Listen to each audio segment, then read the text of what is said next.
الحمد لله رب العالمين وبه نستعين على أمور الدنيا والدين وصلى الله وسلم على سيدنا محمد وعلى آله وصحبه أجمعين. السلام عليكم ورحمة الله تعالى وبركاته. وان إسلامي ولا لها قالها ملك استأشوتان ما أنت وحن إذن وذا موضوع عاد مهم موضوع عنه كابد بعدين دون أن يكون عضو وحيابه وحلاقة. هدي سؤالك ويدينك إلى هذا ما تقانا تضبط وحيابود أو حلاقة. نبي وير صلى الله عليه وسلم إسكالا لي كان ديرادا. waxaa laga yaabaa inaadan aqoonin maalin walbana aad samayso soo nasiib darro ma ahan inaad maalin walba samayso toddobada waxaaga mid kamid ah ama gidigoodba ama qayb kamid ah qofka jaahilka ah ama qofka aqoonta lahayn waa qof indhala oo kale qof indhala hadduu hameen lugeeyo ama guureeyo wuxuu ku dhacayaa god wuxuu jiirayaa geedo wuxuu sii marayaa waxa weeye meel khatar ah balse qofka aqoonta leh oo qof indhalahna geedo kuma dhex dhaco. haddaba maanta waxaan ku wadaa walaalkayga ama walaashayda qaaliga ahay toddobadii nabigu sallallahu alayhi wasallam iska ilaaliya oo ku dhicinina asab'a al-mubiqat ijtanibu sab'a al-mubiqat. haddaba waxa laga yaabaa toddobadaani mid kamid ah inaan sameeyno ama aan sameeysid ama aan sameeyo balse marka maanta isla baran labadeenuba toddobada waxa laga maanta wixii ka dambeeyay waa ka digtoonaan doonaa inaan ku dhacno toddobadan dadkana uga digi doonaa. haddaba aan ku soo dhawaadna mawduucina maanta من التاريخ من عمق القرون فاحت به الآثار تصحو وتشرح فيه مختصر المتون تصحو وتشرح فيه مختصر المتون. midda koobaad ashirku billaah. midda koobaad oo kamid ah toddobada waxalaga waa qofka ilaahay wax la wadaajiya waxa laga yaabaa istiraahada anuu muslim baan ahay ilaahayna wax lama wadaajiyo waxa yiri kaade ilaahay wax la wadaajiyo laba loo qaybiyaa kow qofka oo ilaahay u yeelaa nid fala taj'alu lillahi andadan wa antum ta'lamun ilaahay ha u yeelneen nid adinka og ilaahay kale ina caabudo weeye ilaahay oo nid loo yeelo sida gaalada ay sameeyaan oo kale taas muslimiintu ma sameeyaan balse mid kale jirta oo ka yar oo loo yaqaano ashirku asqar oo ah arriya iyo waxyaabaha la midka ah. qofka hadduu camalkiisa ula yimaado istustus ama hal weeyraad hebel cibaado badana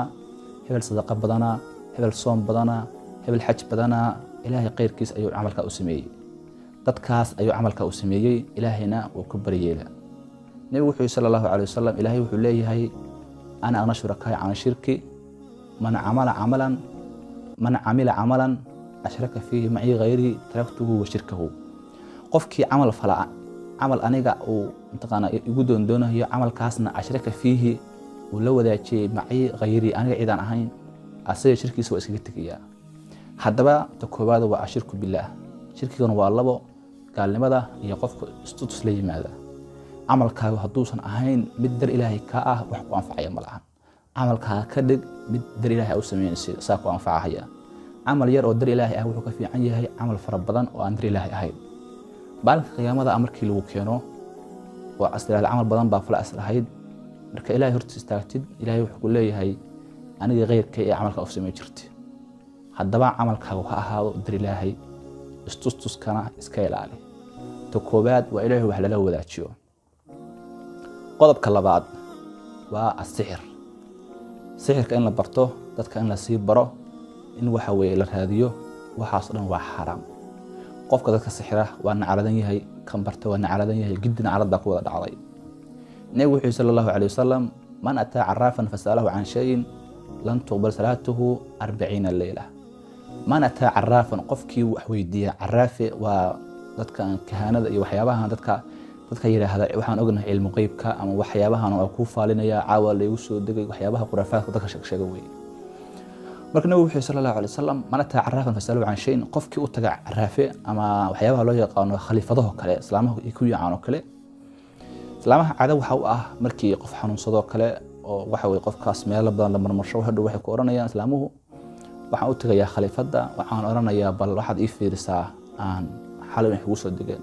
khaliifadu ka bacdi waxay leedahay bal sugbal waxa weey waxaan u yeeriyaa halkaas oo lax baribadu hal qolo sameyn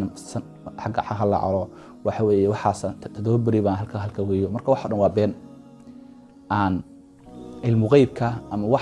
waxa soo socda waxa og ama wixii tagay waxyaabahaas dhan ilaahay waa og in Allah عنده علم الساعة وينزل الغيث ويعلم في الأرحام شنت علم غيبك إلهي waa og marka qofkii u tag hadii aad u tagtid islaam raafistay oo tagtid wax weydiisid 40 maalmood salaadada ma la aqbalayo taa ku talagal Soomaaliduna waa 100% hooyadii waxay iska dareentaa waxay ku soo ordaysaa khaliifad waxay leedahay maanday bal khaliifadan gaaraya waxaan weydiinayaa bal meeshii bal manaan waxa way meeshii laga yimaaday ha ii fiirisay marka man ataa arafan fasalu an shay qofka u taga raafistay oo wax weydiiya salaadiisa ma la aqbalayo aan khaliifadu waxay sheegaana waa beenba sababtoo ah waxay ku sheegayaan waxa weeye halkaan laga soo kacay jimba iyo warramay sheedaan baxa ka yimaado waxa uu rabana waa waxyaabo juluud ah hadda waxyaabaha sheedaanka uu ku sheegayana waa been marka qofka curaafo u taga hadda salaadiisa ma la aqbalayo sixirka ayaa kamid ah todobada waxa laaga kow ashirku billah asixir qodobka saddexaad waxa weeye nafta in la dilo qof muslim ah dhiigis la dilo weeye ilaahay baan ka maangalnay quraanka wuxuu ku leeyahay ولا تقتلوا نفس التي حرم الله إلا بالحق هدلننا ولا تقتلوا هدلننا النفس التي حرم الله نفت إلهي حرمي إلا دلو هدلننا تضبطه حلاقة مدى صدحات وقف مسلم إلا دلو لغونا دلو حق ضره نوحي صلى الله عليه وسلم قف مسلم كنجيسه وحرام إلا صدح مويانه كو قف كأنه زينيستو قف كدو زينيستو قول هرانا أصوام مرأي ولا دليا حد laga oofiriyaa dhagax baa lagu diliyaa qodobka labaad qof inuu dilay muslim ah qof muslim haduu dilay waa loo diliyaa midda saddexaad al faariq wal jamaa qofka diinta ka laabto murtadka waa la diliyaa saddexda waxaan ahayn qofka muslimka ah dhiiggiisu waa ku xaraam maanta waxaan garanaynaa dhulka Soomaaliya in dad ay ka shaqeystaan dadka muslimiinta dhiigooda hadii meelan qarxiya waxa la leeyahay jannaan ku raasayna ama xureen baa jannada nooga horeysa raantii waa fikir khaldan waxa weeye aan dad jahiliin ay wataan kuwa jahiliin la galiyay marka qof muslim dhiiggiisu waa xaraam saddexda mooyaane nabiga cadey sallallahu alayhi wasallam waxa raba qasayar inaan idin sheego xilliga nabiga dhacday saxaabi oran jiray Usama bin Zayd ayaa maalmaha kamid dagaal buu galay dagaalkii intii lagu dhex jiray ayaa waxay iska horyeeyeen nin gaal ah gaalka iyo saxaabiga way isqabteen way dagaalameen markii nin gaalka uu arkay saxaabiga inuu yahay saxaabi aad waxa weeye oo aqli badan oo dagaal badan gaalka uu cararay gaalkii markuu cararay oo waxa weeye uu arkay inuusan orodka ku baxsanayn ayuu wuxuu yiraahday ashhadu an la ilaha illa allah wa ashhadu anna muhammadan abduhu wa rasuluhu ka bacdi Usama wuxuu mooday ninkii gaalka ah inuu mataqaana ku gabanayo shahaadada waayo maanta dhan buu ordahayay maanta dhan buu la dagaalamayay hadduu islaam hayo markii hore muxuu islaami waayay Usama ninkii buu dilay nabiga loo sheegay hadhow nabiga sallallahu alayhi wasallam aad buu xanaaqay oo qarnacmay nabiga wuxuu ku yiraahday aqtalta ba'da an qala la ilaha illallah Usama ninka ma dishay intuu la ilaha illallah nabiga aad buu xanaaqay aad buu kurbooday aad buu walwalay Usama wuxuu yiraahday waxaan tamaniyay inaan maalinka ka hor gaal aan ahaa oo maalinka aan soo islaamay macnaha nabiga uu qeyliyay oo nabiga ugu xumaaday waa nin gaal ah oo waxa weeye orday kula dagaalamay markuu arkay inuu iska baxsanayna ashhadu an la ilaha illallah ku fakaday marka qof muslim ah 40 sano muslim aha masaajid ku jiro cibaadaysanaya waxa weeye aan tusbax waqti quraan akhrinaya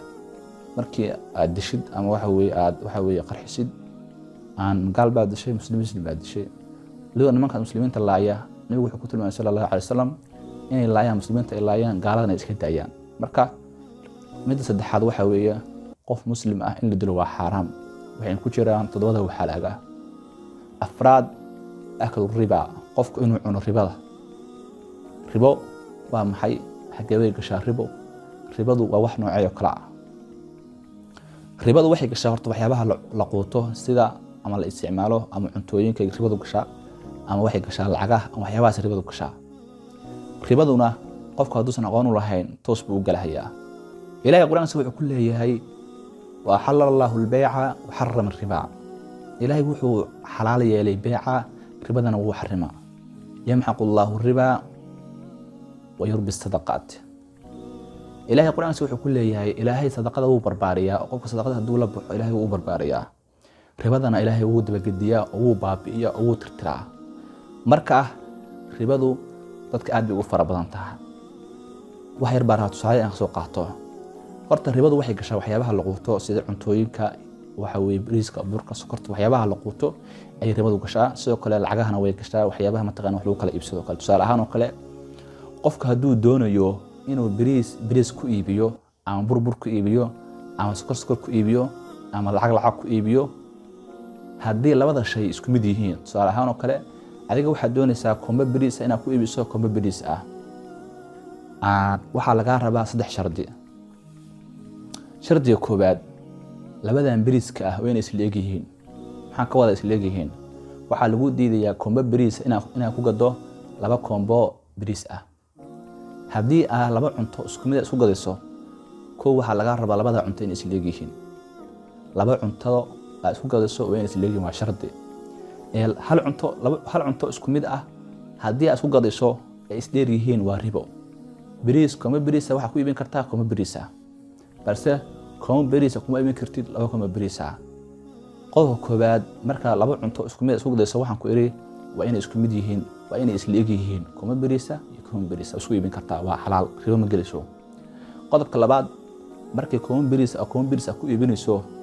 waxaa shardi ah in meesha lagu kala qaato ho iyo ho, haan buu kitaabadu dhahan. waa inaad meeshaas aad waxa weeye ku gadaysid oo kala qaadataan. koow waa inay isla eg yihiin labadan kombo bariiska ah. 2 waa in meesha lagu kala qaataa ay yihiin wax hadda la helayo. qodobka saddexaad, alxuluul, wuxuu waa inay yihiin wax markaa la helayo. tusaale ahaan waxaan ku iri kombo bariis ayaa waxaan kaaga iibsanaya kombo bariis, balse asbuuc dambana kuu keeni doonaa, ma jirto. haddii cunto lagu gado iyo 3 shardi baa laga rabaa. koow, inay labada cunto isla eg yihiin. 2, in meesha lagu kala qaato. 3, in markaa la helayo oo wuxuu deyn aysan gelayn. saddexda qodob waxaa laga rabaa waa markii labada cunto isku mid yihiin, bariis, bur. haddii labada cunto ay kala duwan yihiin oo kale ka waran, tusaale ahaan oo kale waa bur iyo sonkor oo kale,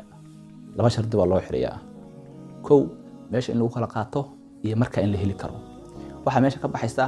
isla ekaanshihii. haddii labada cunto ay kala duwan yihiin oo kala yihiin bur iyo sonkor oo kale, loo shardi maayo inay isla eg yihiin. 2 kombo bur ah ayaa waxaad ku iibinaysaa kombo bariis ah, sababtoo ah waa 2 cunto kala duwan. markaan kugu soo celiyo, cunto haddii isla eg yihiin, bur ku iibi, 3 shardi weeye inay isla eg yihiin, kombo bur iyo kombo bur.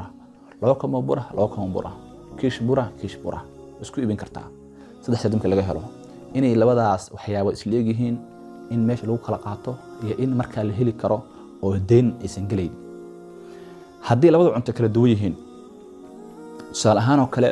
waa kombo bur iyo 2 kombo bariis waa la isku iibin karaa, waayo isku jinsi maahan, waa 2 jinsiyo kala duwan. waxaan loo xiriyaa 2 shardi oo ah in meesha lagu kala qaato iyo in labada kombo oo la isku gadahayo, kombada bariiska labada cunto la isku gadahayo meesha lagu kala qaato. taa waa cuntooyinkii. lacagta markaa u imaano, lacagtu haddii labada lacag ay yihiin isku mid, Soomaali haddaa ku iibinaysid 3 shardi inay isla eg yihiin, in meesha lagu kala qaato iyo in markaa la helayo. waa haddii lacagu isku mid yihiin, dollar ku iibi, $100 haddaa ku iibinaysid $100 oo kale, 3 shardi oo xiran in meesha lagu kala qaato, in markaa la heli karo iyo in isla eg yihiin. balse lacagtu hadday kala duwan tahay kale, waxa tusaale ahaan oo kale waa dollar iyo Soomaali oo kale, waxaa loo shardinaya 2 shardi in meesha lagu kala qaato iyo in waxa weeye markaa la heli karo. tusaale ahaan $100 waxaa ku iibin kartaa, $100 waa hal warqad, 3 milyan oo Soomaaliya ku iibin kartaa. marka waa in meesha lagu kala qaataa iyo in markaa la heli karo. marka ribadu way dhib badan tahay, aad in la iskaga ilaaliyo oo cilmiga la bartana waa muhiim. waxaa la mid ah dadka biribeerka shaqo kale, qofka u imaanaysa waxaa leedahay waxaan kugu tuurayaa 20 senti oo golis ah, adigana samtir ii tuur oo kale. qof wuxuu ku leeyahay 0.3 ayaan iibinayaa 25 senti ah. marka waa biribeer lagu iibinayo, waa in isla eg yihiin, waa shardi, waayo waa 2 hawo, waa biribeer. haddii biribeer lagu gadahayo waa in isla eg yihiin labada biribeer oo isdheerayn. marka qodobka saddexaad waa ribo. waxaa laga yaabaa ribadu inaad u aragtay inaysan dhib lahayn. ribadu waa waxyaabaha waxalaaga, waxay ku jiraan 7 waxyaabood oo qofka muslimka ku halaagsamayo. qodobka afraad waa riba, qofku in uu ribo la yimaado. nabiga wuxuu sallallahu alayhi wasallam ribada soo aad uga hadlaya, ribadu dhibaatada leedahay. qofka ribo inuu cuno waxa uga sahlan buu nabigu yiri inuu hooyadiis guursado. hooyada in lagu meheriyo oo lagu aqal geeyo oo aroostid inaad ribo cuntid waxa ku sahlan in hooyada guursatid baa ku sahlan waayo ribadu waa halaag aad u dhib badan tahay marka ribadu hal iska ilaaliyo qodobka afraad waa riba bulshada Soomaaliyeedna maanta ribadu aad ugu fara badan tahay waayo dadku wax ma kala garanay waxa laga qof inuu yiraahdo 2 bariis aan ku siinayaa adigana waxa ay sida 2 bariis ama biri loo shubahay wuxuu leeyahay 3 shub ana waxaan ku shubayaa 20 marka hadii lacagu isla egyihiin biri Soomaali dollar waa inay isla egyihiin shardi weeye marka ribadu way dhib badan tahay wuxuu Ilaahay wuxuu leeyahay aan ribada ka taga hadayna asaas sameyn fa'adhanu biharabin min Allah wa rasuulihi wax Ilaahay yiraahday waa la dagaalamaya waxa jirta ribada iyo qofka muslimiinta dhibaateeya labada qof Ilaahay dagaal buu ogeysiiyay fa in lam taf'alu fa'adhanu biharabin min Allah wa rasuulihi hadayna ribada ka taginin u diyaar garooba dagaal Ilaahay xigis ka aaday hadii Ilaahay la dagaalami kara Ilaahay hal mar uu gabiga wax ku bedelayaa waxaan la arko la maqal marka Ilaahay wuxuu leeyahay ribada iskaga taga hadina saas sameeynin fa'adhanu biharabin min Allah wa rasuulihi marka tan afraad waxa weeye riba midda shanaad aklu maal al-yatiim caruurta agoonta ah xaqooda la cuno hadii agoonta aan mas'uul ka tahay hanti aw hayso ama maalna kamid ah agoon aad u noqon doonto mas'uul aad noqon doonto waliga iska ilaali maalka agoonta Ilaahay wuxuu leeyahay wala taqrabu maal al-yatiim illa billati hiya ahsan wala taqrabu lama oran wala ta'kulu maalka agoonta iyo zinada waxa la yiri wala taqrabu harama al-qurba qabla al-akl Ilaahay ma oran wara cunina ha qaadanina lama oran waxa la yahay dhawaan agtida soo marnina maalka agoonta agtida soo marnina ha dhawaanina wala taqrabu maal al-yatiim inna alladhina ya'kuluna amwala al-yatama dhulman inma ya'kuluna fi butunihim naran wa sayaslawna sa'ira kuwa cunaya maalka agoomada ay ku cunayaan dhulmi ku cunaya inma ya'kuluna fi butunihim naran caloosha waxay gelinayaan waa naar وسيسلم سعيرا future kana waxay gali doonaan jahannama marka Ilaahay wuxuu leeyahay maalka agoonta u dhawaanina nabigu wuxuu sallallahu alayhi wasallam ana kaafil team ka hatay aniga iyo qofka agoonta aan kafeeya oo waxa weeye madax u salaaxa oo waxa weeye tarbiyeeyo oo mas'uulka ah taas si labada farood isku yihiin oo kale ayaan isku nahay marka Ilaahay quraanka wuxuu ku leeyahay meel badan wala taqrabu maal al-yatiim ha u dhawaanina maalka agoonta ha u dhawaanina ومن كان قنيا فليستعفف ومن كان فقيرا فليأكل بالمعروف قفك هدو قني يهي مالك أقوانتا فرحك قاضو هدو يهي فقيرنا فليأكل بالمعروف سي وناغا وحوغا عنو بل قفك مالك أقوانتا عنا إن علوش وحو قليني ونهار لنبليه نهار تسعيرا أهيد إلهي وحو حرمي با دوانشي أيو حرمي مركا إن عنا وكسي درانتا مركا إسكيلا لمالك أقوانتا وليغا قف أقوان مالو ليها عنين هو دواني هو قريوني ina cunto wuxulaha dabka ku saaran ayaa wixii kaga fududahay qof maala agoon ah ina xaqiisa cuntid maantana waxaan ogsoonahay hadaan Soomaali maalka agoontu uu ka macaan yahay maalka kale tusaale ahaan oo kale qof baa la dilayaa qofkaas aabiis waxa laga qaadanayaa mag ama diyadaas waxa laga siinayaa wax yara inta kalena waxa qaadanaysa Soomaalida waxay leeyihiin waa xeer daarood waa xaraam maqdaca marka qof agoon xooliis in la qaato waa xaraam أما حيار درادة أقاضو أما بلاد أقاضو إن الذين يأكلون أموالهم ظلما إنما يأكلون في بطونهم نارا وسيصلون سعيرا هدي مالك أقونتا عنتو أديق أق وسيصلون سعيرا وحكودا بين السا نار تلي لهذا سعيرا هذا بقى قول كشناد وإن لعنو مالك يتيمتا وانا شيء آدحون آدفالحون اسكيلالي حولها أقونتا هدي وحكا لأويدو سيوانا أقعون su'aal ahaan oo kale agoonta ayaad haysaa oo ma waxa u tahay qof waxa weey aan waliba u tahay waxa kana ma haysatid oo hanti kale ma haysatid ama waxa weey aan duruufta kula gashay si wanaag ah adiga iska ilaalinaya cun hadii kale saciiro ayaad la saaxiibi doontaa mid lixaad oo kamid ah waxyaabaha waxa laga waa qofku inuu cararo maalinka ay dagaalamayaan muslimiinta iyo gaaladu qofka maalinka haduu cararo wuxuu kamid yahay dadka jahiimo lagu abaalmarinayo يا أيها الذين آمنوا إذا لقيتم زحفا فلا تولوهم الأدبار يا إله اللية حدي على قرانتان مالك زحفا يوحوي عيدا على قرص على قرانتان فلا تولوهم الأدبار عرننا ومن يولي يومين دبره وقفك مالك عرر ودبده تشيديا إلا ما تحرف لقتال أو متحيزا faqad baa biqadabin min Allah wa ma'waahu jahannam bi'sal masiir. qofkaasi wuxuu la laabtay caro, hoogiisuna waa jahannaba. marka maalinka ay dagaalamayaan muslimiinta iyo gaaladu, haddii aad caradho waxaad ku hooyanaysaa jahannaba. balse markay dagaalamayaan laba qabiil oo Soomaalida ka mid ah, haddii aad ku safirto ka waran oo tiraahdo adoo nin weyn aad ku safirto aad tiraahdo haddii aad caradho maalinkaas ay dagaalamayaan reer hebel waxa weeye jahannaba galaysaa, adiga laftigaa jahannaba galahaya. waayo waxa laga hadlayo waa gaalo iyo muslimiin. laba muslimiin markay dagaalamayaan haddii aad tiraahdo ka waran aad ku safirto reer hebel haddaa ka caradho jahannamaad galaysaa, falaa tuwalluu mul adbaar wasbiruu, haddaa aayadihii u soo qaadato ka waran adiga laftigaa jahannaba galahaya. marka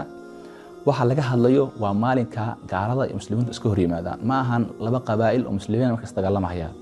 markaas inaa caradho khayrka ku jiraba. waayo nabigu wuxuu sallallahu alayhi wasallam labada muslimiinta hadday iska hor yimaadaan isdagaalaan, alqaatilu walmaqtulu fi naar. qofka muslimka ah kala dilay iyo wax dilay labaduba naarta galayaan. waxaa lagu yidhi nabi allow kan la dilay la garaye, kan wax dilay la garaye, kan la dilay muxuu naarta ku galaa? wuxuu yidhaahday wuxuu ku dadaalahayay walaalkiis inuu dilo, waa lagala hormara. marka lixaad waxa weeye in la cararo maalinka ay dagaalamayaan muslimiinta iyo gaaladu. toddobaad oo u dambeeya waxa weeye dad gabdhaha mu'minaadka ah oo asturan oo waxa weeye dhowrsan inaad ku ganto zino ama fuxshi. haddii gabar mu'minada oo cafiifad ah oo dhowrsoon oo waxa weeye ilaahay ka baqdaa aad ku ganto zino ku ganto ama qadaf aad ku ganto, hogaagu waa jahannaba. إلهي قرآن سبحانه كل ليه والذين يؤذون المؤمنين والمؤمنات بغير ما اكتسبوا فقد احتملوا بهتانا وإثما مبينا. كوا مؤمنات لبها هي أخوجا ما هي الدنبياش وحي اللهين وحي ما ذين بهتانا بين أبورد وإثما مبينا إثم عاد. مركا هديك قبل مؤمنات أو عفيفة أو دورسون أو جودة هذا كتشرته عاد كوجانتو حمانته كوجانتو عادينا هو واجهنا بقى وعاد كتشدا تضاده وحلاقة ما أنت نوحنا نقصون هي إن حمتا iyo wax ka sheega iyo dhacniga iyo propagandadu ay faraha ka bixeen. haddii dhalinyarada meel isku timaado waxa laga shirayo ama laga sheekaysanay waa gabar hiblay, waa noocan hiblay, waa noocaas hiblay, waa tan waa gabar muslimaad ah oo dhowrson. gabadha ay suuqa ordiso waxa way wiilasha ay samayso meelaha ordiso taas hadii lagama hadlayn, waa gabadha mu'minada oo dhowrson oo guriga joogto oo cafifada ah mid leeyahay yaa wax laga sheegin oo ayaan la xaban oo waxa weeye aan xaraamta ay tahay. marka nabigu wuxuu sallallahu alayhi wasallam soo ka waramaya macnaha dhibaatada ay leedahay xantu iyo dhibaatada ay intaqana qadafka. maalin ma kamid ah Aisha waxay ku tiraahday nabi allow gabadha gaabana. nabigu wuxuu ku yiri sallallahu alayhi wasallam ya Aisha laqad qulti kalimatan, haddii kelmadaas badal ugu tuurana badu wajh badal lahayd qurun iyo intaqana kelmada ku heshay fulxumadeeda. marka todobada waxa la agtaa mid todobada waxa weeye gabdhaha muslimaadka ah in la xanto ama la qadfo. إلهي قرآن سبحانه كل يهي كوا قد فهيا قبلها مؤمنات كا أو دورسون أو واحد عفيف كا بحيث كل يهين حذاب أليب سيد إلهي كل يهي بقى سورة نور كوا معنا كوا ما هي المؤمنات الغافلات المحسنات قبلها مؤمنات كا ومحسنات كا أو غافلات كا ومؤمنات ومحسنات دورسون غافلات حماتي موقتها لعنوا في الدنيا والآخرة ولهم عذاب عظيم. لعنوا في الدنيا والآخرة هرت الدنيا آخر والغنى عرضة قف كدتك حنتا وكلها حنتا ومسلمات كحنتا آخر الدنيا والغنى عرضة. لعنوا في الدنيا والآخرة هدي أتى قف كدتك حنتا وكلها وحكا شيئا والغنى عرضة آخر الدنيا. وحان اسكال هذا ولهم عذاب عظيم. وحان اسكال هذا عذاب درني اسكال هذا. مركا اسكال على تطبضها قضب إنها متكمل التي معضوه تطبضها قضب وحان الكو أشرك بالله إلهي وحلا لو ذاتيو السحر قفك السحر كبرته أما الرافيسياش أو تجا نف إلا دلو إلا عنو مالك أغونتا ربا إلا لي ماذا ما أنت مسلمين تقالوا استقال إنا عرضه يو قودها مؤمنات كا إنا قذفتو إنت كل من دونه ضاع ميدا من واحد تيجي دونا إلهي هنقدر كوي دور صدا إلهينا دور واحد شرا ليري قفش دوره عن إلهي دورين يو قف عن دورين وإلهي دور مركا إلهي هنقدر كوي عرب كنا يعورضنا إلى السلام عليكم ورحمة الله تعالى وبركاته.